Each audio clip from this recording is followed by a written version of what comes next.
Could stocks start falling in a month's time?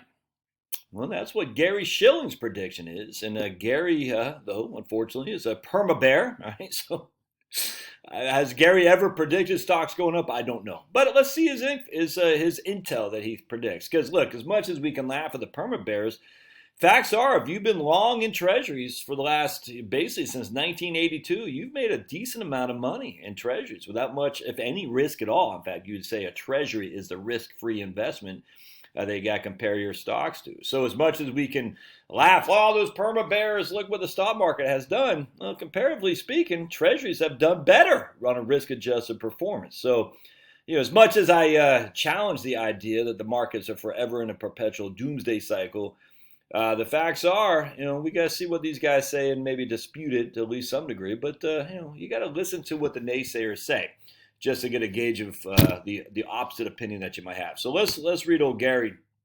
This is Dateline 8-4. He's saying, well, stocks start sliding 7 weeks from now. So that'd be, 4 weeks in, so about a month at the end of September. So if you're not familiar with Gary, again, I've been reading Gary for a long time. I just remember, picking up Forbes magazine back in the early 90s and reading about Gary. And he was always had been long on treasuries. That's for sure. All right, so there's no shortage of investors shrugging off the latest leg lower in U.S. Treasury bond yields, saying that heavy central bank involvement in this part of the financial market makes such moves less of a signal of that the economy or equities are headed for trouble. So let's see what, guys, again, a month ago, and I want to see what the 10-years are doing right now. So bear with me just a second. Let's go into this. 10-year Treasury, as we sit here today, the market just opened, is down to 0.645. All right, so the 10-year Treasury is now trading at 0.645. Recall that yields on 30-year government bonds started to decline in January, anticipating the fallout from the budding coronavirus that had taken hold in China. Yields from 2.34 to 0.94 on March 9th as the price of the benchmark leaped 29%. Because the yields go down, the prices go up. On February 19th, 7 weeks later, the S&P began its 35% slide. Fast forward in 30 years, 30-year yields have fallen from 1.66 to 1.19 as their prices have climbed 9%. So let's 30-year, I still think is 1.3 something, 1.376. So we haven't gotten, well, that's about 15% off the floor of 1.19. And the prices, of course, fallen as the yields go up. It's just remember, yields go up, prices go down. Prices go up, yields go down. It's just that simple. Gary says bonds will lead stocks again. The fundamental economic scene favors a repeat. The situation is ghastly.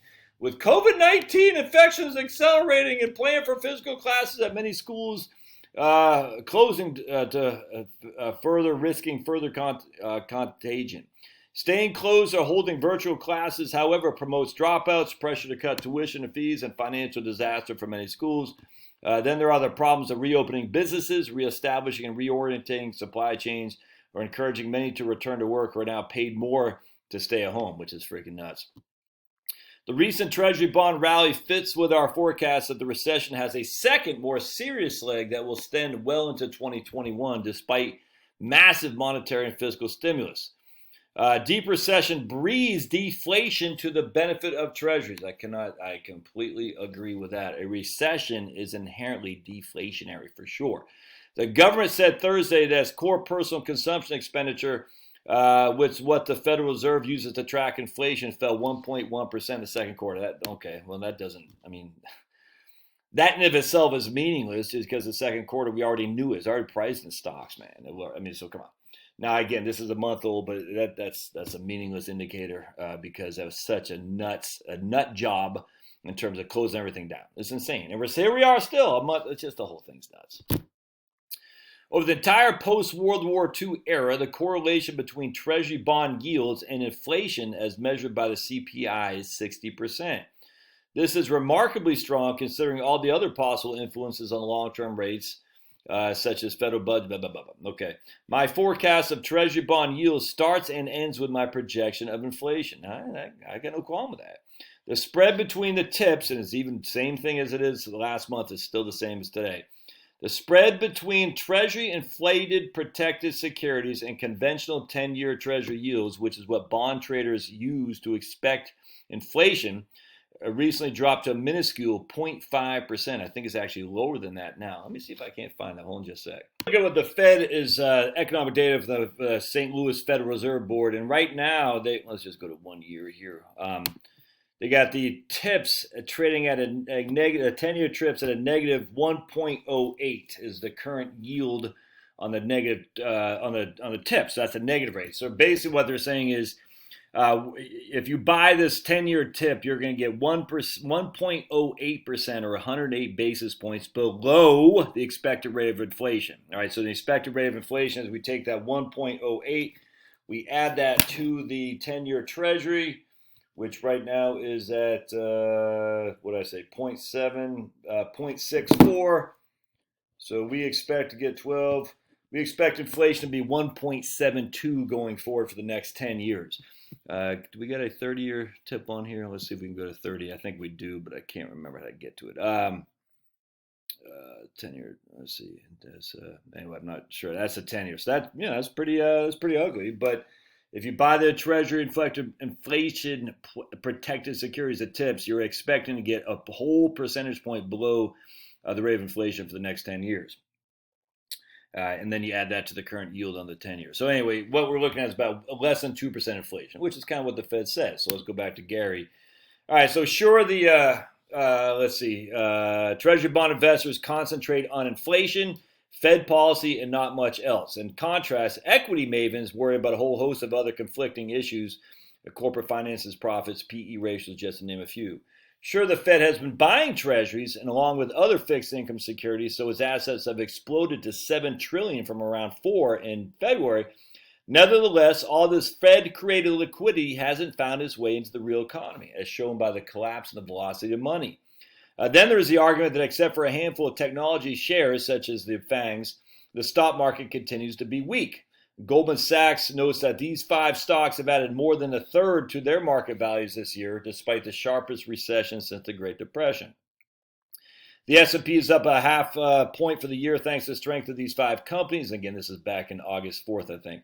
But the other 495 members are down 5% on average and on a market cap weighted basis. Actually, I was just reading another article earlier today, which I'll share with you later, that talked about there's a bunch of stocks. The rally is more widespread than I initially thought. I thought it was definitely some, we've been oversold on the FANGs leading the markets. It's not all like that. And I'll read that in a different article here.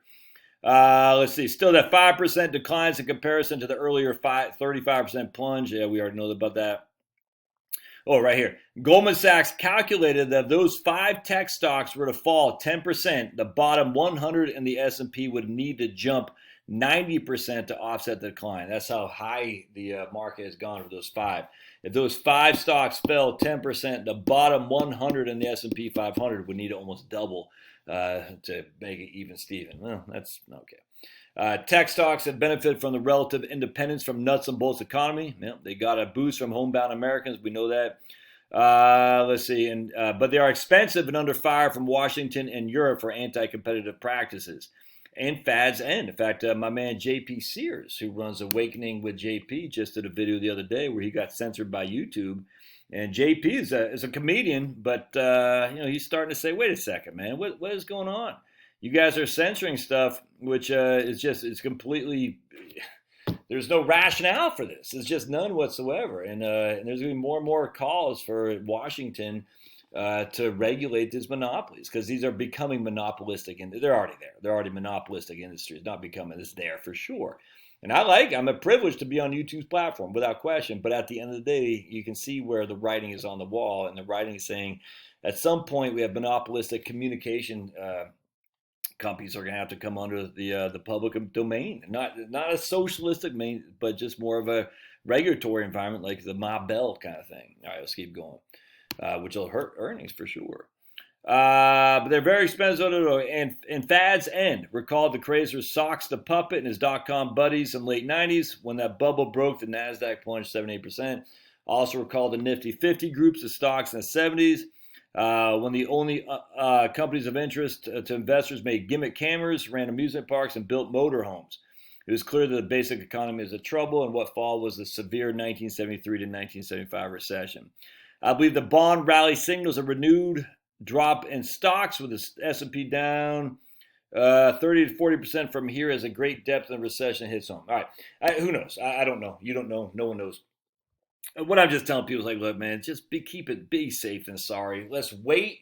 Look, if you're not invested now, I'd be very hesitant to throw in right now. I just say, just wait until the spring. That doesn't mean just say all in cash. I'm, like the Wellesley Income Fund, a good fund.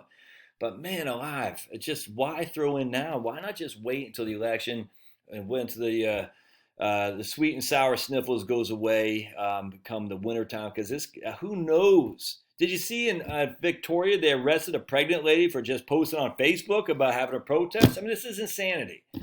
It's insanity, man. You see the health pass in Ireland? It's insanity. It's coming. It's coming. So just hang tight and see how this shakes out before throwing your money, because we just don't know. Facts are inflation numbers do not look high. They don't. And if inflation numbers don't look high, well, if we do go to our second wave recession of some sort, that makes the treasuries look even more beneficial. So Ginnie Mae, I'm telling you, man, Ginnie Mae just looks good if that were to happen. If not, and you miss out a little bit of a market upswing continued, you live to fight another day. Yeah, we'll see you. I'd like to hear your comments.